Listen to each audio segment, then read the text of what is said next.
নমস্কার, কেমন আছেন সবাই?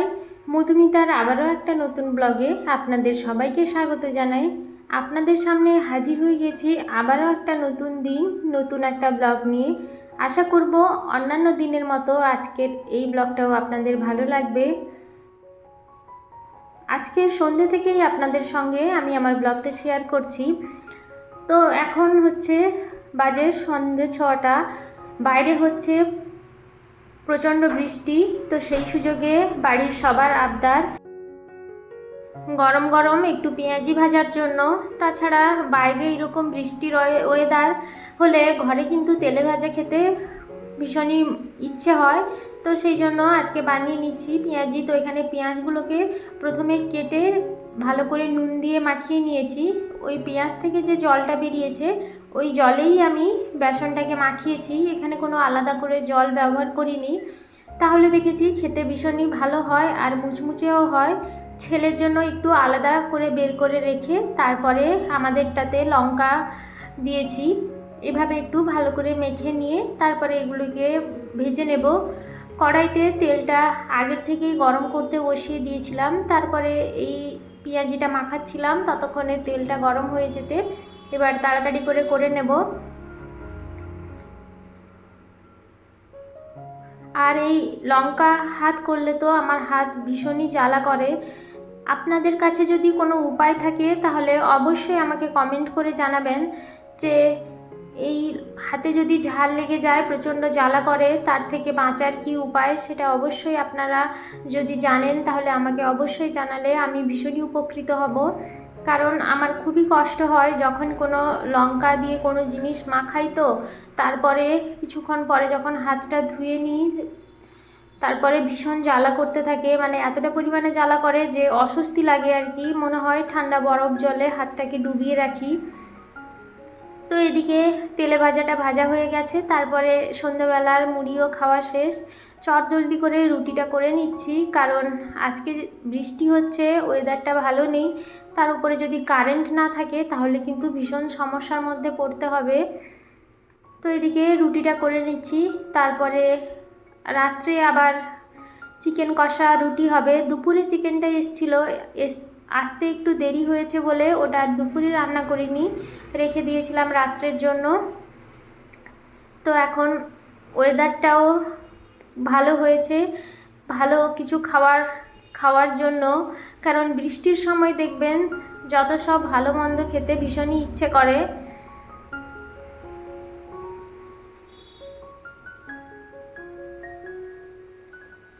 আর আজকে ভাবছি তাড়াতাড়ি করে কাজকর্মগুলো শেষ করে রান্নাঘরের কিছু প্রয়োজনীয় কাজগুলো গুছিয়ে নেব। কারণ আপনাদের সঙ্গে কয়েকদিন আগে শেয়ার করেছিলাম যে আমি আমার এই মশলা রাখার কৌটোগুলোকে আর ওই জায়গাগুলোকে ভালো করে পরিষ্কার করে নিয়েছিলাম, কিন্তু ওগুলো এখনও পর্যন্ত মশলাগুলো আমার ঢালা হয়নি। তো সেগুলোকে ঢেলে নেব। কৌটোগুলোকে ধুয়ে রেখেছি আর মশলাগুলো কোনো কিছুই ঢালা হয়নি। এদিকে চিকেন কষাটাও হয়ে এসছে প্রায়।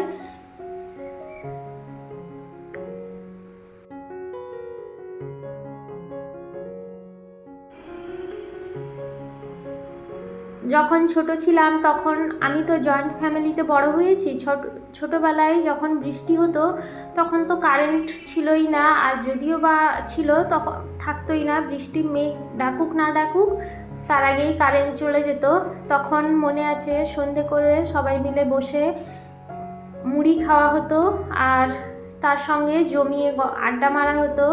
সে যেন মানে ভীষণ একটা আনন্দের ব্যাপার ছিল। আমরা শুধু খুঁজতাম যে কবে বৃষ্টি হবে, তাহলে পড়ার থেকেও একটু রেহাই পাওয়া যাবে, আর তার সাথে তো গল্প আর খাওয়া দাওয়া তো আছেই। তো এদিকে একটু গরম মশলা আর একটু ধনেপাতা দিয়ে এবার এটাকে নামিয়ে নেব।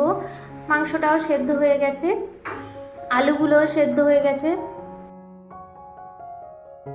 আমার ছেলে তো আবার চিকেন পোকা, মানে ওর প্রত্যেক দিন যদি ওকে চিকেন দেওয়া হয় তাতেও ওর কোনো না নেই।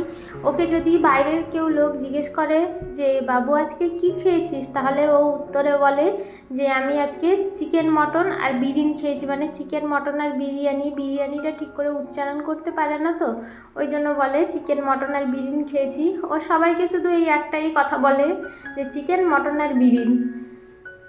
তো এদিকে রান্না টান্না শেষ করে নিয়েছি।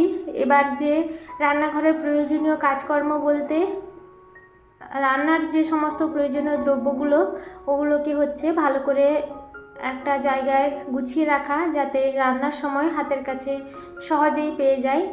তেলের বোতল দুটোতে তেল শেষ হয়ে গেছিলো, ওটাকে একটু মুছে নিয়ে দুটো বোতলেই তেল ভরে রাখছি, যাতে খুব সহজে এগুলোকে নিয়ে ব্যবহার করতে পারি। আর এই বোতলগুলো কিন্তু ভীষণই সুবিধের, কারণ খুবই কম তেল খরচ হয় আর আপনি যতটুকু চাইবেন ততটুকুই পড়বে। বড় মুখওয়ালা বোতলে কি হয়, চট করে অনেকটা পড়ে গেলে আর কিছু করার নেই। আর এদিকে সকালবেলা করে ডিমটা আমি ধুয়ে রেখেছিলাম, তো এখন জলটা ঝরে গেছে, এবার ট্রের মধ্যে রেখে দেব। এভাবে রাখলেও আরেকটা সুবিধা, যখন খুশি চট করে নিয়ে রান্না করা যায়, আলাদা করে আর ধোয়ার ঝামেলা থাকে না। আর এর মধ্যে থাকলে বেশ গোছানোও থাকে, আর ওই ডিমের ট্রেটা থাকলে রান্নাঘরটা বেশ নোংরা নোংরা দেখতে লাগে, সেটার হাত থেকেও বাঁচা যায়। তো এইভাবে একটা ট্রের মধ্যে ডিমগুলোকে রেখে একটা সাইডে রেখে দিয়েছি। এবার রান্নাঘরের যে প্রয়োজনীয় মানে সবথেকে প্রয়োজনীয় যে জিনিসটা সেটা এবার ঢেলে নেব। প্রত্যেকবার রান্না করার মানে লবণের কৌটোতে লবণ শেষ হয়ে গেলে এটাকে ধুয়ে ভালো করে উগুড় করে দিই, তারপরে নতুন করে নুন ঢোকাই। আর এদিকে এই যে দেখছেন লঙ্কার গুঁড়ো কৌটোটা আমি কিন্তু ধুইনি, ওর মধ্যে কিছুটা লঙ্কার গুঁড়ো ছিল আর খানিকটা লঙ্কা এর মধ্যে ঢেলে রাখছি। আর এই লঙ্কা ব্যাপারটা তো আমার সবসময় ভয় লাগে, আর এখন যা গরম তার মধ্যে যদি একটা টুকরো লঙ্কা এসে আমার গায়ে যদি পড়ে তাহলে সে জায়গাটাই জ্বালা করতে থাকবে আর ভীষণই অস্বস্তি লাগবে। বাইরে কিন্তু প্রচণ্ড বৃষ্টি হচ্ছে, তা সত্ত্বেও ঘরের মধ্যে কিন্তু প্রচণ্ড গরম, প্রচণ্ড মানে গরম লাগছে। তার উপরে পাশে গ্যাসও জ্বলছে। তো এদিকে একে একে করে সমস্ত কৌটোর মধ্যে মশলাগুলোকে ঢেলে নেব। তো বন্ধুরা, আজকের আমার এই ব্লগটা আপনাদের কেমন লাগলো অবশ্যই আমাকে কমেন্ট করে জানাবেন। আমার ব্লগ যদি আপনাদের কোথাও একটুও ভালো লেগে গিয়ে থাকে তাহলে আমার চ্যানেলটিকে সাবস্ক্রাইব করে আমার পাশে থাকার অনুরোধ জানাবো। আর একটা লাইক করে দেবেন আর একটা কমেন্ট করে আমাকে সাপোর্ট করে যাবেন, যাতে আমি আরও নতুন ও সুন্দর ভিডিও বানাতে অনেকটা মোটিভেট হই। আপনারা এভাবেই আমার পাশে থাকবেন, সাথে থাকবেন, যাতে আমি আগামী দিনের পথ চলাগুলো আরও সুবিধা হয়। আর এদিকে সমস্ত কৌটোগুলোতে মশলা ভরা হয়ে গেছে, আর এই যে র্যাকটা দেখছেন এটা ভীষণই নোংরা হয়েছে, মানে তেল চিটচিটে হয়ে গেছে, আর ওই র্যাকের নিচটাও ভীষণ নোংরা হয়েছে। এবার ওটাকে ভালো করে মুছে নেব, আর র্যাকটাকে একটু ধুয়ে তারপরে মুছে নিয়ে ওটাতে আবার মশলাগুলোকে রাখবো। আসলে প্রত্যেক দিন তো এই জায়গাটা পরিষ্কার করা সম্ভব হয় না, কারণ কাঁচের কৌটোগুলো থাকে, ভয়ও লাগে সবসময়, একটু আস্তে ধীরে ভেবেচিন্তে মানে ধরে ধরে কাজগুলো করতে হয়, না হলে কাঁচের জিনিস ভেঙে যাওয়ার সম্ভাবনা থাকে। ওই জন্য যখন একটু টাইম পাই বেশি তখনই এগুলোকে পরিষ্কার করার চেষ্টা করি।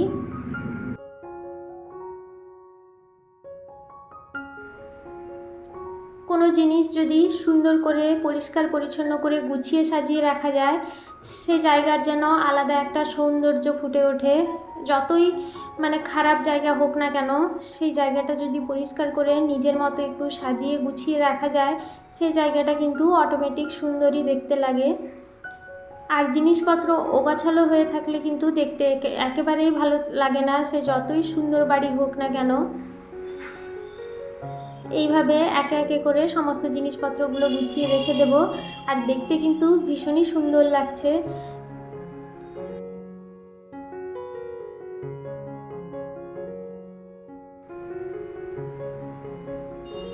আর আমার চ্যানেলটিকে যারা যারা সাবস্ক্রাইব করে আমার পাশে থেকে গেছেন তাদের প্রত্যেককেই আমি জানাবো অসংখ্য ধন্যবাদ। আপনারা এভাবেই আমার সাথে থাকুন, আমার পাশে থাকুন, কারণ আপনাদেরকে আমি বারে বারে ধন্যবাদ না জানালে নিজেকেই আমার খারাপ লাগে, কারণ আপনাদের জন্যই কিন্তু আমি মনের জোরটা বাড়িয়ে প্রতিদিন ভিডিও বানাতে অনেকটা মোটিভেট হই, সাথে সাথে আপনাদের ভালোবাসায় অনেকটা দূর এগিয়ে যাওয়ার সাহসও পাই। তো এদিকে কাজগুলো প্রায় গোছানো হয়ে গেছে।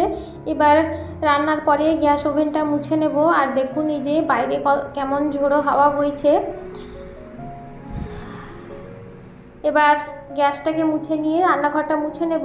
আর আজকে ভাবছি যে রান্নার পরে থালা বাসনগুলো বেরিয়েছে ওগুলো আজকে আর ধোবো না, কালকে সকালে ধোবো, কারণ কারেন্ট যদি চলে যায় তাহলে জলের অনেকটা সমস্যা হবে। তো সেই জন্য আজকে রেখে দিচ্ছি।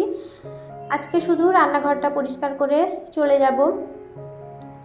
তাহলে বন্ধুরা, আজকের মতো আমি আমার ব্লগটা এখানেই শেষ করছি। আপনাদের সঙ্গে দেখা হবে আবারও একটা নতুন ব্লগ নিয়ে। ততক্ষণে সবাই ভালো থাকবেন, সুস্থ থাকবেন, সাবধানে থাকবেন। দেখা হচ্ছে আপনাদের সঙ্গে আবারও একটা নতুন ব্লগের সাথে। সবাইকে আবারও জানাবো অসংখ্য ধন্যবাদ এতক্ষণ পর্যন্ত আমার সাথে থাকার জন্য এবং আমার পাশে থাকার জন্য। আপনারা এভাবেই আমাকে সাপোর্ট করে যান আর আমার পাশে থেকে যান, যাতে আমি আমার লক্ষ্য পূরণ খুব সহজেই করতে পারি। সবাইকে জানাবো অসংখ্য ধন্যবাদ।